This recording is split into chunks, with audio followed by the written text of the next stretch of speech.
इस साल में या कहिए किसी भी साल में ऋतु होते हैं। सामान्य रूप में 4 ऋतु होते हैं। 4 ऋतु कौन से होते हैं? एक साल में, यानी गर्मियाँ, फिर सर्दी और बारिश का भी समय है, और फिर इस बीच में पतझड़ का भी ऋतु आता है। ठीक है, यानी कहिए कि 5 ऋतु होते हैं। हम जानते हैं कि परमेश्वर ने ऋतु के बारे में कहा उत्पत्ति 1:11 में। ये तो समय के बारे में है और ऋतु के बारे में हमें सचेत रहना है। पहला इतिहास अध्याय 12 वचन नंबर 32 कहता है कि इश्शार के जो बेटे थे वो ऐसे लोग थे जो समय और ऋतु को पहचान लेते थे परमेश्वर के दिल से, और फिर वो पूरे इस्राएल को बताते और पूरा इस्राएल उन्हें प्रत्युत्तर देता। जो कुछ इश्शार के पुत्र बताते थे वैसे करते थे, क्योंकि उनके पास में समय और ऋतु को पढ़ने का वरदान था। वो जानते थे। आमीन। और समय और ऋतु के अनुसार आप अपने अंदर बदलाव लेकर आते हैं, क्योंकि परमेश्वर निश्चय ही आपको कुछ न कुछ बता रहा है। देखिए, जब बारिश का या वर्षा ऋतु होता है, आप वहां पर ऐसे टी शर्ट और शॉर्ट्स पहनकर नहीं चलेंगे। आप वैसा नहीं करेंगे। वर्षा ऋतु के समय आप क्या करते हैं? आप अपने साथ छाता लेते हैं या फिर रेनकोट पहन लेते हैं। आप उसकी तैयारी में होते हैं, उसके लिए तैयार होते हैं, आप उसे देख सकते हैं। और अगर सर्दियों का ऋतु है तो आप उस ऋतु के अनुसार तैयारी करते हैं।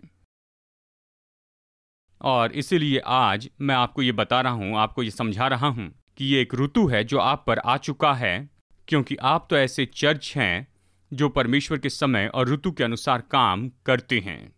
आमीन, आमीन। और जब आप अपने आप को इसके साथ में जोड़ते हैं, मिला देते हैं परमेश्वर की बातों के साथ, तो इसका परिणाम तो शैतान का विनाश होगा और शैतान की योजना पूरी तरह नाश होगी। और इसका परिणाम यह होगा कि आप निश्चय आशीष में चलते जाएंगे और आनंद मनाते चले जाएंगे अपने जीवन में। आमीन। प्रभु ने पृथ्वी को तैयार किया है कि आपको आशीष दे, और उसने ये ऋतु बनाए हैं। ये ऋतु आपके आशीष के लिए बने हैं कि जमीन में से उपज उपजे और ये आपको पोषण दे, आपको बल देते जाएं, और आपको बीमारी और रोगों से बचाने के लिए उसने ये सारे साग सब्जियां दी हैं। अलग अलग ऋतु में अलग अलग फल दिए हैं ताकि आप उसे खा सकें। और इसलिए यहाँ निर्गमन अध्याय 12 में जब उस ऋतु के बारे में पहचान लिया गया, ये लाया गया, और इसके अंदर जो कुछ भी क्रम लगना था, जो क्रिया थी, वो सब कुछ क्रम में रखी गई, और इसे फसह का पर्व कहा गया। उस समय ये इस्राएली लोग पूरी तरह से वहां पर गुलामी में थे, पूरी तरह दुर्दशा में पड़े थे। वो गुलाम थे, गुलाम के रूप में जाने जाते थे। उनकी न कोई पहचान थी, न उनके पास कोई भविष्य था। गुलामों का एक परिवार दूसरे परिवार के विरुद्ध में खड़े होता और इस तरह से पीढ़ी चलते रहता, 400 साल से भी ज्यादा समय। और फिर उनके जीवन में ऐसे समय आया कि वो अपने दिल में इतने कठोर हो गए, निर्बुद्धि हुए। अब उन्हें मारा जाना तो उनके लिए कोई मायने रखने वाली बात नहीं थी। वो तो बस मरने तक काम करते चले जाते थे, और उनके बेटे और बेटियां उनकी जगह पर गुलाम के रूप में काम करने लगते थे, और कई पीढ़ियों तक ऐसे ही चलते रहा। और ये तो आपके जैसे यहाँ उपस्थित हर एक व्यक्ति के लिए संभव है कि आप बस समस्याओं में से होकर जाएं, और आखिरकार आप इतने सुन्न हो जाते हैं कि आप उसे महसूस नहीं करते हैं। आप अपनी आत्मा में उसके बारे में पूरी तरह से थक जाते हैं, अपनी आत्मा में इतने सुन्न हो जाते हैं कि अब इसका कोई अर्थ नहीं रहता है। आप कहते हैं, ठीक है, मैं समस्याओं में से जाने के लिए बना हूं, मुझे इसे सहना होगा। कई पीढ़ियों से ये हम तक आते रहा है, और मैं बंधा हूं कि इन मुद्दों में से होकर जाऊं। ये मेरी तकदीर है। ये क्या है? ये तो मेरी मंजिल है। पास्टर, मैं इसमें से होकर जा रहा हूं, यही तो मेरी मंजिल है। मेरा परिवार ऐसा है, मेरी पृष्ठभूमि ऐसी है। और फिर वो बस इस तरह से उस परिस्थिति में अपने आप को समझ लेते हैं, और बस जीवन की क्रियाओं में से आगे बढ़ते चले जाते हैं। और इस्राएलियों ने बिल्कुल ऐसे ही किया था, कई साल तक ऐसे करते रहे।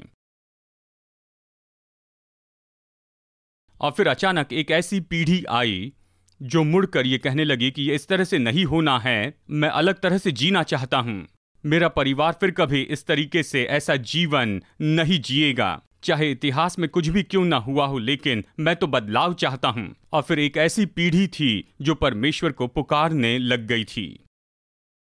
और दूसरी ओर लगभग 500 किलोमीटर की दूरी पर, जैसे ये लोग यहां पर परमेश्वर को पुकार रहे थे, 500 किलोमीटर की दूरी पर वहां एक मनुष्य था जो निराश था। उसके पास न दर्शन था, न कोई भविष्य था। वो पहाड़ पर चल रहा था और उसने अचानक जलती हुई झाड़ी को देखा, और वो चौंक गया और दौड़कर वहां पर गया, और उसने परमेश्वर की आवाज सुनी कि आगे बढ़ने के पहले तो अपनी जूतियों को उतार दे। और परमेश्वर उससे बातें करके ये कहता है कि मैंने अपनी संतान की पुकार को सुन लिया है, वो तो क्लेश में है और मैंने उनकी पुकार को सुना है। मूसा, क्या तुम वहां पर जा सकते हो जहां ये सुपारी तुम्हारा इंतजार कर रही है? सुपारी जानते हैं वो तो मृत्युदंड तुम्हारा इंतजार कर रहा है। ये वो लोग हैं जो कई साल से तुम्हें मार देना चाहते हैं, वो छोड़ेंगे नहीं। मूसा ने कहा, प्रभु सुन, अगर मैं वहां पर जाऊं इस अच्छी खबर के साथ जो मेरे लिए बुरी खबर है, मैं वहां पर क्यों जाना चाहूंगा? मुझे और कहीं भेज दे। लेकिन परमेश्वर ने कहा, मैंने उनकी पुकार सुनी है। क्या सुना है? उनकी पुकार। शायद आप जिसमें से होकर जा रहे हैं उससे इतने परेशान हो गए हैं, आप सोचते हैं कि आपके प्रार्थना का कोई अर्थ नहीं है। लेकिन परमेश्वर आज आपको याद दिलाकर कहता है, पुकारो, मेरे कान खुले हैं, मैं तुम्हारी आवाज सुन रहा हूं। मैंने निर्णय लिया है कि तुम्हारे जीवन में छुटकारा भेजूं। हालेलुया! पुकारिए, इसे जाने मत दीजिए। आपका जीवन इसलिए नहीं बना है कि आप दुख में रहे, दुख सहते चले जाएं। नहीं, आपको उठ खड़े होना है और अपने स्थान को आपको लेना है। कहना है कि मैं इसके लिए नहीं जन्मा हूं, मेरे पास जीने के लिए अच्छी चीजें हैं। आमेन। फिर मूसा आता है, अपनी जान गंवाने के डर पर विजयी होकर आता है। परमेश्वर उसे सहमत करता है कि वो उसके साथ में बना है। और फिर वो फसह के दिन में दरवाजे की चौखट के ऊपर लहू लगाते हैं।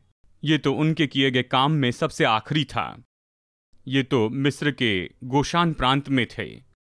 और फिर सब खुलते गया, उनकी आंखों के सामने छुटकारा खुलते चला गया और पूरा साम्राज्य नीचे गिर गया और मिस्र की सारी सेना मानो अपने घुटनों पर आ गई। वो परमेश्वर के विरुद्ध में खड़े नहीं रह पा रहे थे। और मैं चाहता हूं कि आज आप ये जान ले, अगर प्रभु आपकी ओर से है तो आपके विरुद्ध में कुछ नहीं हो सकता है।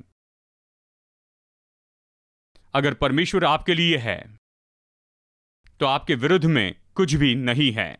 इससे कोई फर्क नहीं पड़ता है कि वो इतिहास जो है, जो आपके विरुद्ध में जो था, वो कुछ भी क्यों ना हो, और बीमारी कितनी भी गंभीर क्यों ना हो, और आर्थिक रीति से कितने भी बड़े गड्ढे में गिरे हो।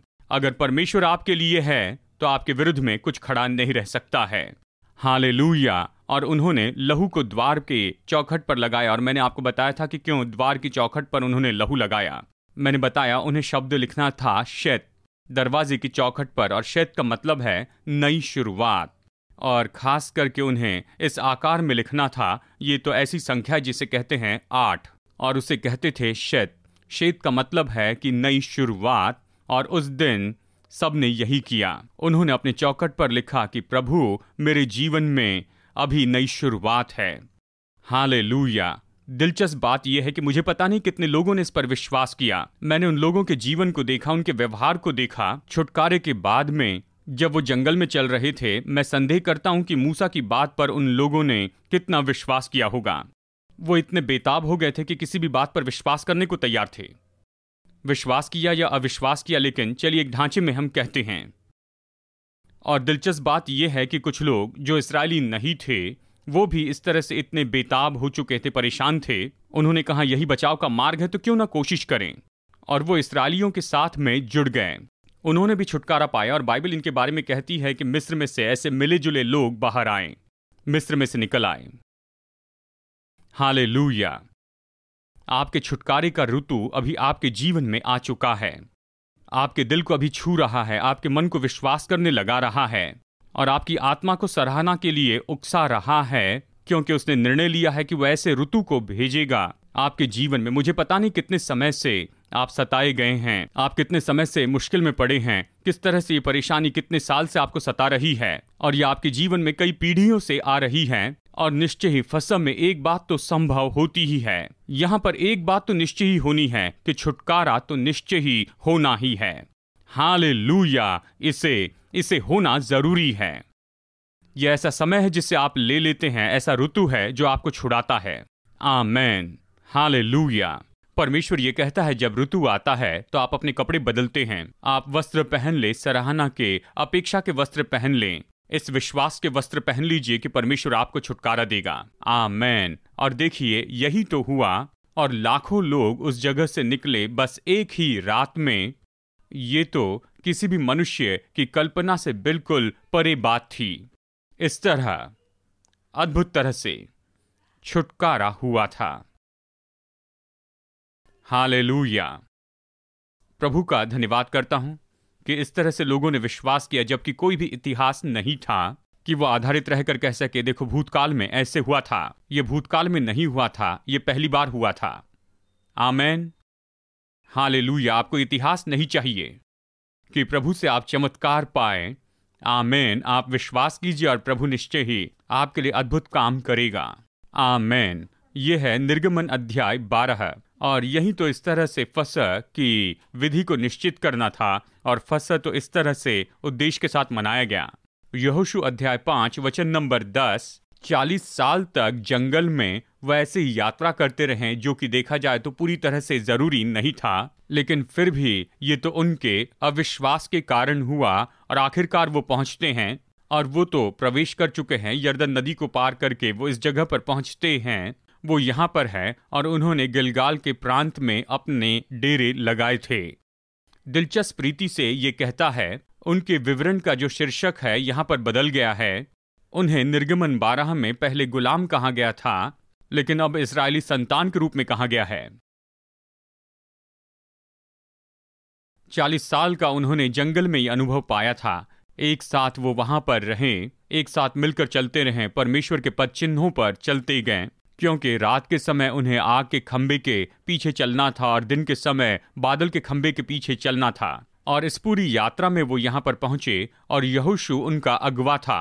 पहले तो मूसा फसह का पर्व मनाया करता था, लेकिन यहाँ पर ये हैं और फसह के पर्व का उत्सव मनाते हैं। ये कहता है कि महीने के 14वें दिन में उन्होंने फसह का पर्व मनाया। वो महीना कौन सा है? ये महीना है निसान का। उन्होंने फसह का पर्व मनाया यरीहो की समतल भूमि पर। यरीहो का मतलब है खजूरी का शहर, या आत्मिक तरीके से इसका अर्थ है घमंड का शहर। वो वहां पर थे, और आपके जीवन में सबसे पहली बात जिससे प्रभु निपटना चाहता है, जो वहां पर बना है, शायद आप इस तरह से कहें कि ये तो नहीं है, वो वहां हो सकता है। परमेश्वर कहता है मैं तुम्हारे जीवन के घमंड से निपटना चाहता हूं। घमंड तो शत्रु का बड़ा सामर्थी हथियार है। ये छिप कर रहता है। खैर, यहाँ पर इस्राएली लोग आ पहुंचे थे, गिलगाल में डेरा डाले हुए थे। गिलगाल तो बहुत ही दिलचस्प जगह है। यह ऐसी जगह है जहां पर उन्होंने फसह का पर्व मनाया, प्रतिज्ञा के देश में। क्या आप समझ रहे हैं? पहले उन्होंने फसह का पर्व मनाया वहां पर गुलामी के देश में रहते हुए, और अब वो प्रतिज्ञा के देश में फसह का पर्व मना रहे हैं। इसलिए ये महत्वपूर्ण है, और खास करके इस जगह पर जिसका नाम है गिलगाल। और गिलगाल ऐसी जगह है जहां पर उन्होंने खतना भी करवाया था। अगली पीढ़ी जो कि प्रतिज्ञा के देश में पहुंची थी, उनका वहां पर खतना किया गया, क्योंकि जंगल में यात्रा करते हुए उन्होंने खतना नहीं करवाया था। तो अब उन्होंने खतना करवाया। तो यहाँ वो तो यरीहो को देख रहे थे, यरीहो को देख रहे थे, और परमेश्वर ने कहा गिलगाल में तुम फसह का पर्व मनाना। गिलगाल मतलब ये तो ऐसी जगह है जहां पर, या आपकी जो पहले पहचान थी, जिससे आपको जाना जाता था, वो तो पूरी तरह से मिटा दिया जाता है। यानी ये शब्द गिलगाल का अर्थ ये है कि अपमान दूर किया गया है। हम में से बहुत से लोगों के पास बहुत अच्छा सम्मान तो नहीं है, और ना ही बहुत से लोगों के पास अच्छी पृष्ठभूमि है। ये सामाजिक जो पहचान होती है, ये तो पीढ़ी से पीढ़ी की पहचान होती है। इनकी अपनी छाप होती है, और कई बार दूसरे लोगों के मन में जो छाप होती है उसके कारण हम दोषी ठहरते हैं। वो सोचते हैं किसी ने उन्हें हमारे बारे में इस तरह से बताया कि इस तरह के जो लोग हैं वो इस तरह के होते हैं। ये जो छाप है ये बलवान होती है। पूरे भारत में ऐसी छाप है, और परमेश्वर ये कहता है कि फसह के समय जो खतना किया गया है वो इस छाप को दूर कर देता है। और वो यरीहो को देखते हैं शाम के समय, यरीहो की समतल भूमि पर जहां पर सूर्यास्त होते जा रहा था। उस शाम को परमेश्वर उनसे कहता है ये प्रतिज्ञा का देश है, ये प्रतिज्ञा का देश है। तुम 40 साल तक यात्रा करते हुए आए हो इसके लिए। यहां पर ऐसे बहुत से लोग हैं, किसी बात के लिए प्रभु पर इतने साल से विश्वास किया, और आप उसे देख रहे हैं, लेकिन आप ये विश्वास नहीं करते हैं कि आप पा सकेंगे। विश्वास नहीं करते कि आप ये पाएंगे। किसी तरह से खुद को अयोग्य मानते हैं। परमेश्वर आपसे ये कहता है, ये प्रतिज्ञाएं चंगाई की प्रतिज्ञाएं हैं, छुटकारे की प्रतिज्ञा है, बदलाव की प्रतिज्ञाएं हैं। देखो, क्या तुम इसे देख सकते हो? ये तुम्हारी है, इसके लिए मैंने दाम चुकाया है। इसके लिए काम नहीं करना है, बस विश्वास करके इसे लेना है। आमेन। तो यहोशू वहां पर था। यहोशू अध्याय 5 वचन 10 में वो गिलगाल में डेरा डालते हैं। उनकी ये छाप हटा दी जाती है, उनकी ये छाप हटा दी जाती है। और फिर आगे कहता है, जब वो वहां पर शाम के समय यरीहो की समतल भूमि पर थे, तैयार थे कि परमेश्वर की प्रतिज्ञा को ले ले। ये वो ऋतु है कि आपके लिए परमेश्वर की प्रतिज्ञाओं को आप ले लें। ये वो ऋतु है। प्रभु आपको उत्साहित करता है कि आप विश्वास करें, आप जहां हैं उससे भी आगे बढ़ें। अगर आप में कमी घटी है और अविश्वास के कारण आप अटके हुए हैं, परमेश्वर कहता है उपवास और प्रार्थना करो और इसमें जुड़ जाओ। मन को वचन के साथ में मिला लो और जो कुछ देखते और सोचते हो उसमें अपना दिल जोड़ दो और आगे बढ़कर उसे ले लो, क्योंकि मैंने उसके लिए दाम चुकाया है। मैंने उसके लिए दाम चुकाया है। उस खास विजय पर तुम्हारा नाम लिखा हुआ है। मैंने उसके लिए दाम चुकाया है। यह आपकी विजय का ऋतु है। यह तो सब कुछ लेने का ऋतु है। परमेश्वर की प्रतिज्ञाओं को लेकर वास्तविक बनाना है। काफी समय से हम बाइबल में अंडरलाइन कर रहे हैं। कई समय से हम पीले, नीले, हरे रंग से इसे रंगा रहे हैं। काफी समय से हमने वचन को याद किया, अपने मन में रखा और तोते जैसे उसे बोलते गए। काफी समय से यह सब कुछ होते रहा है। ऐसी बात नहीं कि इसमें कुछ गलत है, लेकिन किसी बात की कमी है कि इसके बाद में विश्वास करना है। प्रभु कहता है कि इसमें जुड़ जाओ, क्योंकि तुम तो इस तरह से बनाए गए हो कि तुम सिर हो जाओ और पूछ नहीं होना है। तुम ऐसे बनाए गए हो कि ऊपर रहे और नीचे न रहे। लेकिन आप नीचे क्या कर रहे हैं? नीचे आप क्या कर रहे हैं? आप क्यों गलत जगह पर हैं? आमेन। आज आपको आगे बढ़ना होगा। ये काफी हुआ। जहां पर है आप वहीं पर रहे हैं। सबसे उत्तम के लिए प्रभु पर विश्वास करना है। आमेन। तो ये पहला ऋतु जो आया था मूसा के समय में, वो ऐसा ऋतु था कि आप छुटकारे का अनुभव करें। और यहोशू के समय में ये तो ऐसा ऋतु था कि वो जो कुछ भी आपसे प्रतिज्ञा की गई है उसे आप लेते जाएं और परमेश्वर की विजय अपने जीवन में पाएं। आमेन। एज्रा अध्याय 6 वचन नंबर 15 से वचन 22 तक। और अगर आप थोड़ा पीछे जाए वचन नंबर 14 में, आप यहां कुछ बातों की शुरुआत देखेंगे। देखिए, मूसा के समय में वो तो गुलाम थे। यहोशू के समय में इस्राएली लोग तो पूरी तरह से स्वतंत्र थे, वो तो जयवंत थे। लेकिन एज्रा के समय में वो इतने पाप में गिर गए कि वो तो बंधुआई में चले गए और इस्राएल और यहूदा के सभी लोगों को वहां बेबीलोन की बंधुआई में ले जाया गया। नबूकदनेस्सर और बेल्तशन और ये सब लोग ले गए। और आखिर में आप देखते हैं असीरिया के लोग हावी होते हैं और अब वो असीरिया के लोगों के समय में रहते हैं। लेकिन वो बंधुआई में थे। पहले गुलाम थे, फिर स्वतंत्र हुए और अब बंधुआई में थे।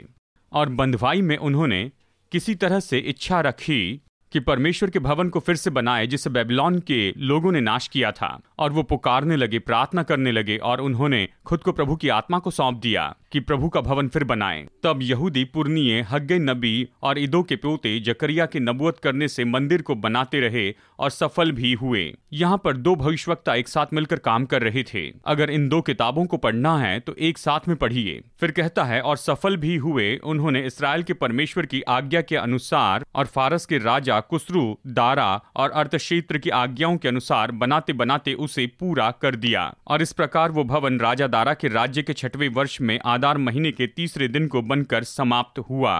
ये तो निसान महीने के पहले का महीना है। और फिर अगले कुछ वचन में जरा देखिए, वचन 16, 17 और 18 में ये कहता है, इस्राएली अर्थात याजक, लेवी और अन्य जितने बंधुआई से आए थे, उन्होंने परमेश्वर के उस भवन की प्रतिष्ठा उत्सव के साथ की। और भवन की प्रतिष्ठा में उन्होंने वहां पर बहुत से बलिदान चढ़ाए। वचन नंबर 18 में चलते हैं। तब जैसा मूसा की पुस्तक में लिखा है, वैसे ही उन्होंने परमेश्वर की आराधना के लिए जो यरूशलेम में है, बारी बारी से याजकों और दल दल के लेवियों को नियुक्त कर दिया। यहाँ बंधुआई में पड़े हुए जो लोग थे, उन्होंने कुछ किया। उन्होंने क्या किया? उन्होंने फसह मनाया। कब मनाया? फिर पहले महीने के 14वें दिन को बंधुआई से आए हुए लोगों ने फसह मनाया। पिछले महीने ही पूरा किया, लेकिन वो राह देखते रहे, क्योंकि वो समय और ऋतु को जानते थे।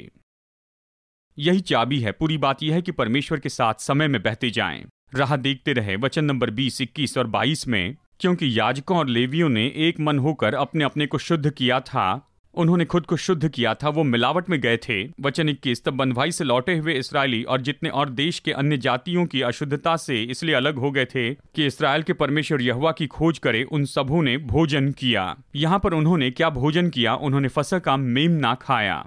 वचन नंबर 22 को जरा देखिए। वे अख़मीरी रोटी का पर्व 7 दिन तक आनंद के साथ मनाते रहे, क्योंकि यहोवा ने उन्हें आनंदित किया था और अश्शूर के राजा का मन उनकी ओर ऐसे फेर दिया कि वो परमेश्वर अर्थात इस्राएल के परमेश्वर के भवन के काम में उनकी सहायता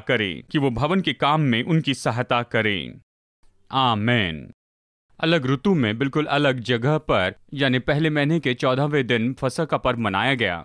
परमेश्वर हमसे कहता है कि यही तो होता है। उन्होंने खुद को तैयार किया और उन्होंने क्या किया?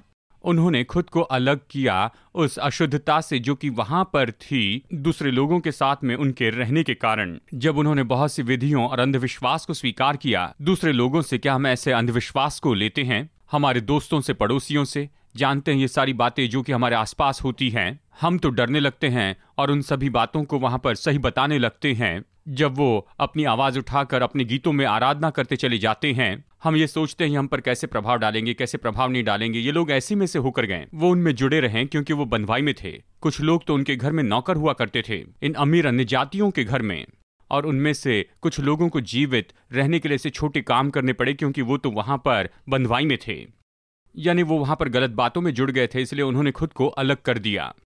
उन्होंने निर्णय लिया कि वो शुद्ध हो जाएं। कई बार हम ऐसी बहुत सी बातों में जुड़ जाते हैं। कंपनी के बॉस किसी तरह से कोई पूजा करते हैं, ये और वो पूजा करते हैं, और आपसे कहते हैं कि आप वहां पर उपस्थित रहना। ये भारत देश में बिल्कुल सामान्य सी बात है, मैं जानता हूं, आप इनकार नहीं कर सकते हैं। आपको जाकर खड़े रहना पड़ता है, वो आपको प्रसाद दे सकते हैं, आप इनकार नहीं कर सकते हैं, चले नहीं जा सकते, आपको लेना ही होगा।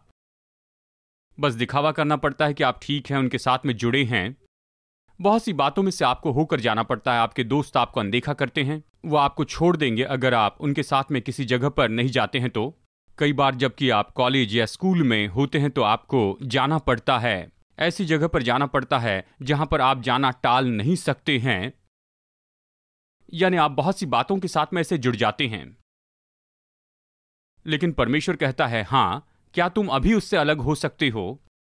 क्योंकि अलग होने का ऋतु आ चुका है, शुद्धिकरण का ऋतु आ चुका है। और फिर जब आप चर्च में आते हैं, दोषी महसूस करते हैं, आप कहते हैं, प्रभु मैं वहां पर गया था, मुझे क्षमा करना, किसी ने नहीं देखा लेकिन मैं जानता हूं तूने देखा है। अगर मैं पश्चाताप करूं तो उससे क्षमा मांगू तो क्या तू मुझे क्षमा करेगा? लेकिन अगले साल ये फिर से होता है, आप फंस जाते हैं।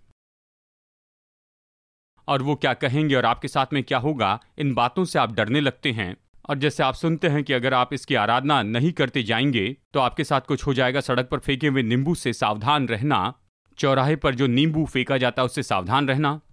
जानते हैं, नींबू देखकर आप ऐसे बाजू से निकलते हैं, जानते हैं। हम ऐसी बहुत सी वास्तविक बातों का सामना करते हैं, अपने जीवन में इसका सामना करते हैं। आपके साथ में कुछ बुरा नहीं होगा, आप परमेश्वर की आंखों की पुतली हैं। मुझे पता नहीं आप विश्वास करते या नहीं, लेकिन मैं विश्वास करता हूं। मैं परमेश्वर की आंख की पुतली हूं और मैं विश्वास करता हूं कि मेरे साथ कुछ भी बुरा नहीं होगा। नींबू हो या ना हो, नींबू हो या तरबूज हो, कोई समस्या नहीं, कोई बात नहीं। आमीन। इससे कोई फर्क क्यों नहीं पड़ता है, क्योंकि लिखा है, मैं विश्वास करता हूं। गिनती 23:23 में कहता है, कोई भी बुराई आप पर नहीं आ सकती है और ना ही कोई जादू टोना आप पर हावी होगा। काला जादू आप पर काम नहीं कर सकता है। देखिए, ये लिखा है, प्रभु ने जो लिखा है उसके साथ में परमेश्वर है, नहीं तो वो इसे नहीं लिखता। अगर आप नींबू को पार करके चले जाओ और डरे कि कुछ न कुछ तो हो जाएगा, तो प्रभु वहां पर नहीं रखता। परमेश्वर ने कहा ये तुम्हारे विरुद्ध में काम नहीं करेंगे। वो कहता है निश्चय ही। आइए पढ़ते हैं। निश्चय कोई मंत्र याकूब पर नहीं चल सकता और इस्राएल पर भावी कहना कोई अर्थ नहीं रखता, परंतु याकूब और इस्राएल के विषय में अब ये कहा जाएगा कि ईश्वर ने क्या ही विचित्र काम किया है। आपके विरुद्ध में कुछ काम नहीं कर सकता है। हालेलुया। आपको भयभीत नहीं होना है, क्योंकि भजन 91 में लिखा है कि कोई मरी तुम्हारे निकट नहीं आ पाएगी, कोई विपत्ति तुम पर नहीं आ पाएगी। मैं जानता हूं जब आप ट्रैफिक सिग्नल के पास में रुकते हैं, वहां आप अपनी पत्नी से बातें करते हैं, शायद कार की खिड़की नीचे है या फिर नहीं है, वहां पर कोई आकर करता है आप कहते चले जाइए क्योंकि कोई धूप जला रहा है। आपकी कार में वो तो कोई धार्मिक ऐसा व्यक्ति है, अगर आप उन्हें कुछ पैसा न दे तो वो चेहरा निराश करता है और कुछ आपके विरुद्ध में कहता है। उन्होंने कुछ कहा इसलिए आपको डर लगता है, शायद आप उसे 1 या 2 रुपए दे दे। आप क्यों ऐसे दुष्टात्मा के कामों में जुड़ना चाहते हैं और अपना पैसा उसके लिए देना चाहते हैं? आप उसके लिए फाइनेंसर हो रहे हैं। क्या आप समझ रहे हैं आप क्या कर रहे हैं? आप क्यों डरते हैं? प्रभु मार्ग दिखाएगा। अगर भीख मांगे तो पैसा दीजिए, अगर दुष्टात्माओं को लाए तो दूर कीजिए। आमेन। लेकिन एक बात के बारे में भरोसा रखना है कि कोई जादू आप पर काम नहीं करेगा। जादू टोना वो आपके विरुद्ध में काम नहीं करेगा। बिलाम आकर इस्राएल पर श्राप फेंकना चाहता था और वो मुड़कर कहता है जिसे परमेश्वर ने आशीष दी उसे मैं कैसे श्राप दे सकता हूं? मैं कैसे श्राप दे सकता हूं? श्राप में तो कोई बल नहीं होगा। यह प्रकाशन परमेश्वर ने उस जादूगर को दिया था। आमेन। अलग हो जाने का ऋतु आप पर आ रहा है। डर अभी इस समय आपको छोड़कर जा रहा है। हालेलुया, फसह। और इसलिए आप पाएंगे कि ऋतु बदलते जा रहा है, आपके पास में आ रहा है। यह आपके लिए आसान है कि आप उसे दूर कर दें और उसे अनदेखा करें, लेकिन यह दिलचस्प है जब आप उसे स्वीकार करते हैं और प्रभु काम करने लगेगा। मुझे पता नहीं क्या आप इस ऋतु की केमिस्ट्री को समझे हैं या नहीं। जो लोग गुलाम थे वो ये नहीं समझ पाए कि परमेश्वर कैसे काम करेगा। केमिस्ट्री और फिजिक्स जिसमें से वो होकर जा रहे थे। उसने कहा द्वार पर लहू लगाना, उस पर शत लिखना, मैं बाकी सारी बातों से निपट लूंगा। और यहाँ पर ऐसे लोग थे जो अधूरे दिल के थे, शायद पूरी तरह से नहीं, लेकिन कुछ लोग तो ऐसे बेताब थे जो कि उन्होंने कहा कि इसे लिखते हैं और वो ऐसे ऋतु में आते हैं। और उनके जीवन में छुटकारा आ जाता है। उन्होंने ना उंगली उठाई, न तलवार उठाई, और ना ही वो चिल्लाए और ना ही वो चीखे। वो तो बस इस ऋतु में आ गए क्योंकि ये ऋतु उन्हें आगे लेकर चला गया, परमेश्वर के छुटकारे के इस काम में ले गया। हालेलुया। और फिर यहां पर एक और पीढ़ी थी जिनके माथे पर मानो ये छाप लगी थी, और उन्होंने ये सोचा कि हो सकता है कि शायद वो तो इस आशीष के योग्य नहीं। उन्होंने सोचा, वो सोच रहे थे कि इन सारी बातों के वो योग्य नहीं, और वो वहां पर बस ऐसे समतल जमीन पर बैठे थे और प्रभु की प्रतिज्ञाओं को देख रहे थे। और उन्होंने उस विजय को देखा। परमेश्वर ने कहा कि ये देश तो तुम्हारा है। उन्होंने उसे देखा और कहा कि चलो हम फसह मनाते हैं। जहां से शुरू करना चाहिए वहां से शुरू करते हैं, फसह मनाते हैं। और खतने ने उनके ऊपर से उस छाप को, उस अपमान की बात को दूर कर दिया। भूतकाल की जिस पहचान से वो जुड़े थे उसे दूर किया, और अब वो नए लोगों के रूप में चल रहे थे, नई सृष्टि थे, और प्रतिज्ञा में आगे बढ़ रहे थे कि विजय को प्राप्त कर ले। और आज आपके जीवन के ऊपर यह ऋतु आ चुका है कि आपको उस जगह पर लेकर जाए जिसके बारे में आपने सोचा नहीं था कि ये आपकी होगी, कि आपको ऐसी जगह पर लेकर जाए जहां पर परमेश्वर की प्रतिज्ञाओं का आप अनुभव करें। विश्वास के लिए दिल लगता है, विश्वास करने के लिए दिल लगता है। आमेन। आज हमारे साथ संगति के लिए आपको न्योता देते हैं कम्युनिटी चर्च ट्विन सिटी में हर रविवार सुबह 9 बजे की सभा में। चमत्कार आपका इंतजार कर रहा है। आइए और आशीष पाइए।